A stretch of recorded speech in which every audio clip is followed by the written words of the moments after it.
Tharman Shanmugaratnam, Deputy Prime Minister of Singapore, my fellow ministers, chief ministers, invited speakers, and friends. There was a time when development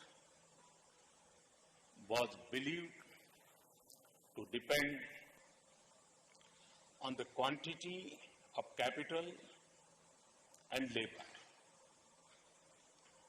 Today we know that it depends as much on the quality of institutions and ideas. Early last year, a new institution was created, namely the National Institution for Transforming India, or Niti. Niti was created as an evidence-based think tank to guide India's transformation. One of Niti's functions is to mainstream external ideas into government policies. Through collaboration with national and international experts, to be the government's link to the outside world, outside experts and practitioners, to be the instrument through which ideas from outside are incorporated into policy making. The government of India and the state governments have a long administrative tradition. This tradition combines indigenous and external ideas from India's past. This administrative tradition has served India well in many ways. Above all, it has preserved democracy and federalism, unity and integrity in a country of glorious diversity. These are not small achievements, yet we now live in an age where change is constant and we are variables. We must change for both external and internal regions.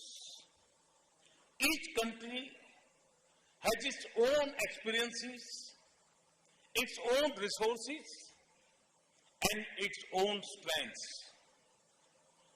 30 years ago, a country might have been able to look inward and find its own solutions. Today, countries are interdependent and interconnected.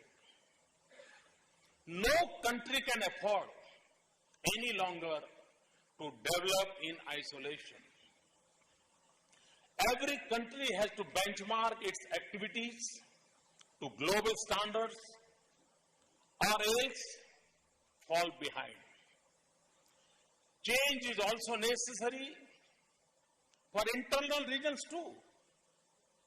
The younger generation in our own country is thinking and aspiring so differently that government can no longer afford to remain rooted in the past. Even in the families, the relationship between the young and old has changed. There was a time when elders in a family knew more than those who were younger. Today, with the spread of new technology, the situation is often reversed. This increases the challenges for government in communicating and meeting rising expectations. If India is to meet the challenge of change, mere incremental progress is not enough. A metamorphosis is needed. That is why my vision for India is rapid transformation, not gradual evolution. The transformation in India cannot happen without a transformation of governance. A transformation of governance cannot happen without a transformation in mindset. A transformation in mindset cannot happen without transformative ideas. We have to change laws, eliminate unnecessary procedures, speed up processes, and adopt technology. We cannot march through the 21st century with the administrative system of the 19th century. Fundamental changes in administrative mindsets usually occur through sudden shocks or crises. India is fortunate to be a stable democratic polity. In the absence of such shocks, we have to make special efforts to force ourselves to make transformative changes. As individuals, we may absorb new ideas by reading books or articles. Books open the windows of our minds. However, unless we brainstorm collectively, ideas remain confined to individuals' minds. We often hear of new ideas and understand them, but we do not act upon them because it is beyond our individual capacity. If we sit together, we will have the collective force to convert ideas into action.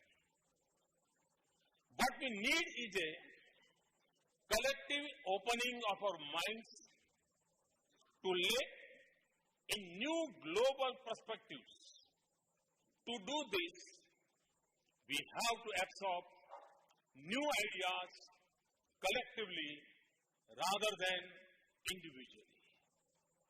It requires a concentrated effort. As many of you know, ever since taking office, I have personally participated in structured brainstorming sessions with bankers, with police officers, and with secretaries to the government. The ideas coming from those sessions are being incorporated into policy. These efforts have been to tap ideas from inside. The next step is to bring in ideas from outside. Culturally, Indians have always been receptive to ideas from elsewhere. It is said in the Rig Veda, Ano Badraha Kratvo Yantu Vishwataha, which means let us welcome noble thoughts flowing in from all directions. This is the purpose of the Transforming India lecture series. It is a series which we will attend not as individuals but as a part of a team who can collectively make change happen. We will draw the best from the wisdom and knowledge of eminent persons who change or influence change in the lives of many to make their nation a better place in the planet. This structure will be the first in series. You have all been given a feedback form. I look forward to your detailed and frank feedback to help us improve this process. I request you to suggest names of experts and panelists from inside and outside India. I also request all secretaries to government to conduct a follow-up discussion in a week's time with the participants from their ministries. The purpose is to convert ideas that emerged in today's session into specific action points relevant to each group. Whenever possible, I request the ministers also to participate in these sessions. One of the greatest reformers and administrators of our time was Lee Kuan Yew, who transformed Singapore to what it is today. It is therefore fitting that we are inaugurating this series with Shri Tharman Shanmugaratnam, Deputy Prime Minister of Singapore. He is a prolific scholar and public policy maker. Apart from being Deputy Prime Minister, he is also the coordinating Minister for Economic and Social Policy, Minister of Finance and Chairman of Monitoring Authority of Singapore. In the past, he has served as the Minister of Manpower, Second Minister of Finance and Minister of Education. Shri Shanmugaratnam was born in 1957 and is of a Sri Lankan Tamil ancestry. He earned his bachelor's degree in economics at the London School of Economics. He has a master's degree in economics from Cambridge University. He has another master's degree in public administration from Harvard University. At Harvard, he was honored with the Leetover Fellow Award for his outstanding performance.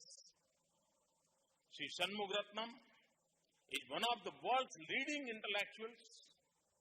I would like to give you an example of the range and sweep of his ideas. Today, Singapore's economy depends a lot on transshipment.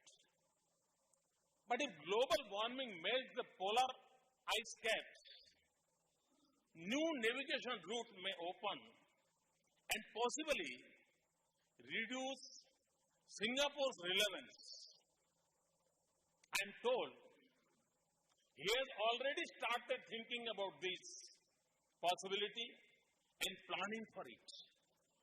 Friends, the list of achievements and honors received by Shri Shanmugaratnam is long, but we are all eager to listen to him.